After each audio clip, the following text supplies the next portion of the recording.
fa innahu may ya'ish minkum fasayara ikhtilafan katsira. Maka Rasul sallallahu alaihi wasallam kemudian menasihatkan kepada kita bahwa nanti suatu masa itu akan ada ikhtilaf yang banyak, akan ada perselisihan, perbedaan yang banyak. Fil akidah, di dalam akidah, wa fil amal, di dalam amal, wa fil manhaj, di dalam manhaj. Nah, kemudian Rasul sallallahu alaihi wasallam memberikan nasihat berikutnya, kelak kaum muslimin akan hidup dalam ikhtilaf, dalam perbedaan, perselisihan yang banyak. Dalam hal apa? Fil akidah, dalam akidah. Jadi nanti suatu masa umat Islam ini akan ada perbedaan akidah yang banyak. Kita sudah mengenal saat ini ada Jahmiyah, ada Mu'tazilah, ada Khawarij, ada Rafidhah, ada apa lagi? Dalam masalah apa? Takdir ada Jabariyah, ada Qadariyah dan seterusnya dalam masalah akidah. Nah, wa fil amal, demikian pula di dalam amal nanti akan banyak perselisihan. Jadi amaliyahnya akan beda-beda satu dengan yang lain. Wa fil manhaj, demikian pula di dalam manhaj itu juga berbeda-beda satu dengan yang lainnya. Di dalam cara untuk menuntut ilmu agama itu berbeda-beda satu sama lainnya dengan metode yang bermacam-macam. Nah, ada yang menggunakan pola modern, ada yang menggunakan pola lama, ada yang menggunakan pendekatan pengalaman spiritual, ada yang menggunakan pendekatan tekstual, ada yang pendekatan kontekstual dan seterusnya.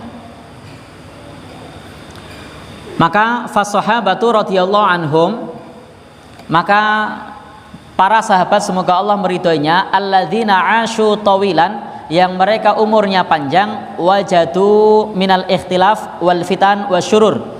Maka para sahabat yang umurnya panjang pun mengalami masa ikhtilaf itu, masa perbedaan, masa perselisihan itu, dan juga masa fitnah tersebut.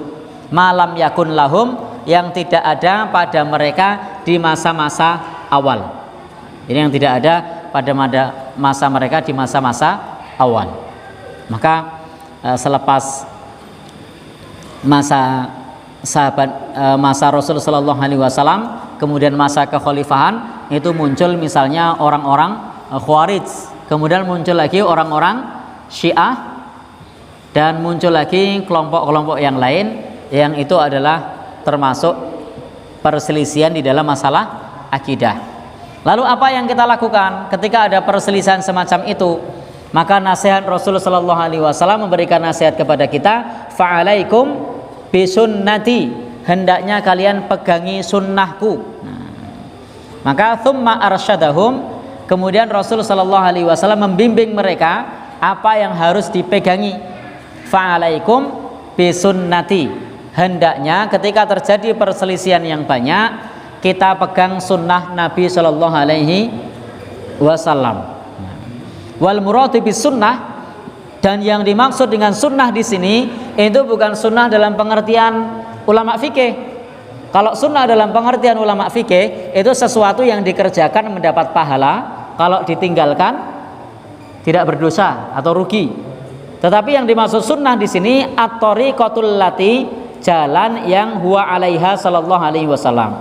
Sunnah itu adalah jalan yang ditempuh oleh Rasul sallallahu alaihi wasallam.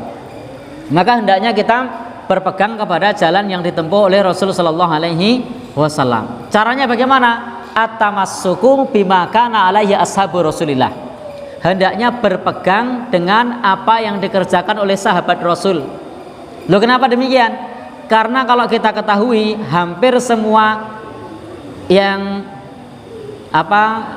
di dalam masalah akidah yang berbeda-beda tadi, itu mereka semua mengatakan berpegang kepada Al-Quran dan As-Sunnah. Mu'tazilah juga mengatakan berpegang kepada Al-Quran dan As-Sunnah. Orang-orang Khawarij juga bilang berpegang kepada Al-Quran dan As-Sunnah. Orang-orang yang lain juga begitu, akidah-akidah yang lain. Nah, lalu yang mana? Yang at-tamassuku bima kana alaihi ashabu Rasulillah. Apa yang dipegangi oleh para sahabat Rasulullah sallallahu alaihi wasallam. Maka kita kembali kepada Al-Quran dan As-Sunnah itu dengan pemahaman para salafus soleh, dengan apa yang dipahami oleh para sahabat Rasulullah SAW. Jadi tidak bisa kita memahami sunnah, memahami biografi Nabi, memahami ajaran agama ini jika tidak dengan pemahaman para sahabat. Maka harus pahami agama ini dengan pemahaman para sahabat, karena Al-Quran turun pada masa sahabat dan mereka yang paling paham dengan Al-Quran, mereka yang paling paham dengan apa yang dilakukan oleh Nabi Shallallahu Alaihi Wasallam. Sehingga dengan demikian kita nanti akan termasuk orang yang mengikuti pesan Nabi, fa'alaikum bisunnati.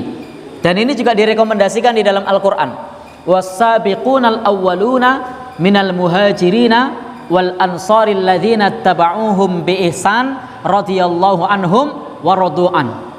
Para as-sabiqun al-awwalun, orang-orang yang terdahulu masuk Islam, demikian pula minal muhajirin wal ansor, kaum muhajirin dan ansor, walladzina taba'uhum, dan orang-orang yang mengikuti muhajirin dan ansor, radhiyallahu anhum, Allah ridha kepada mereka, wa radu'an, dan mereka ridha kepada Allah.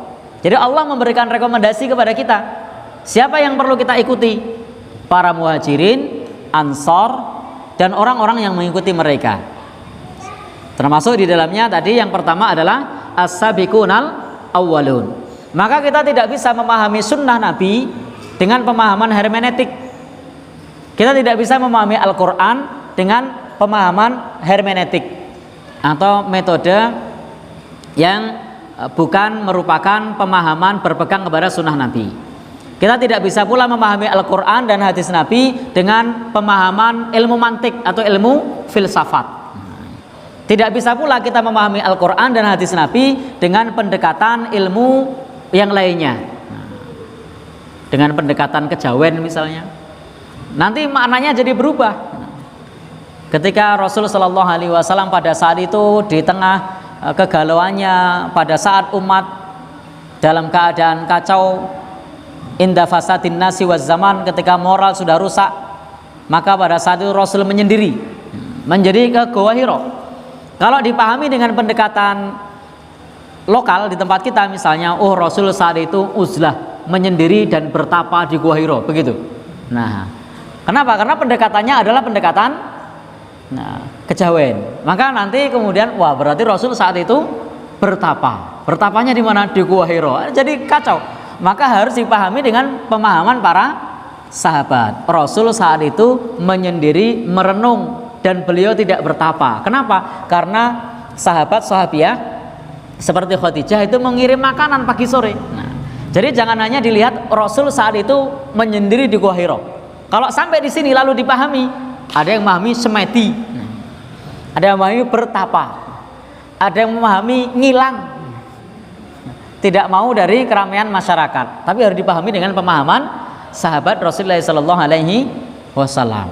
Jadi begitu kalau kita mau memegang sunnah Rasul Sallallahu Alaihi Wasallam. Ada banyak yang lainnya nanti.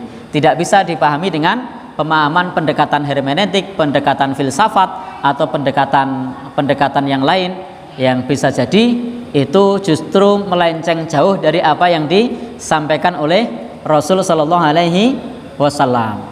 Misalnya ketika ada orang atau ada Al-Quran menjelaskan mengenai masalah yang terkait dengan kebesaran Allah.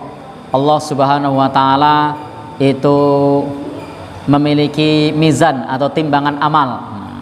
Maka kalau dipahami dengan pemahaman kita, itu barangkali kita akan berpikir kalau orang yang punya warung, timbangan warung. Kalau orang yang jual buah, timbangan digital. Kalau orang yang di posyandu, timbangan yang pakai sarung, kan gitu. Kenapa? Karena pemahaman sendiri. Meskipun Bapak dan Saudara itu juga timbangan benar, tapi yang dimaksud bukan itu. Harus dipahami dengan pemahaman para sahabat Rasulullah Sallallahu Alaihi Wasallam. Ya cukup diimani saja bahwa nanti amal kita akan ditimbang. Timbangannya seperti apa, bagaimana kita tidak tahu. Begitu sahabat memahami. Tetapi kita imani bahwasanya nanti di akhirat akan ada timbangan amal. Nah, bagaimana, seperti apa, itu kita tidak tahu, cukup diimani. Nah, Jangan sampai kemudian dipahami dengan cara pemahaman kita. Kalau dipahami dengan cara pemahaman kita, maka sama-sama pedagang pun timbangannya beda. Bahkan kalau orang yang di apotek, bayangan timbangannya juga lain lagi. Kalau di apotek timbangannya gimana bayangannya? Oh, di bawah, ada jarumnya di atas. Nah, kalau jual beras, bayangan timbangannya gimana? Beda lagi kan? Nah, maka di sini kalau kita memahami Al-Quran dan As-Sunnah harus dipahami dengan pemahaman sahabat. Tidak bisa dipahami dengan pemahamannya sendiri. Sahabat bagaimana bersikap tentang ini? Oh, sahabat begitu. Ya sudah, itulah pemahaman yang benar. Itulah pemahaman yang benar. Nah, demikian pula di dalam masalah-masalah ibadah, masalah akidah, masalah muamalah, lihat bagaimana sahabat memahami persoalan tersebut, maka itu adalah yang benar. Tapi kalau sudah akal kita sendiri yang bermain, dipahami dengan ra'yu, maka kita terjatuh dalam kesalahan ketika kita memahami agama ini hanya semata-mata ra'yu. Maka harus at-tamassuku bima kana alaihi ashabu Rasulillah sallallahu alaihi wasallam. Berpegang teguh dengan apa yang disampaikan oleh, yang dipahami oleh para sahabat Rasulullah sallallahu alaihi wasallam, maka kita baru bisa disebut mengikuti sunnah Nabi sallallahu alaihi wasallam. Jadi baru bisa disebut kita mengikuti sunnah Nabi sallallahu alaihi wasallam.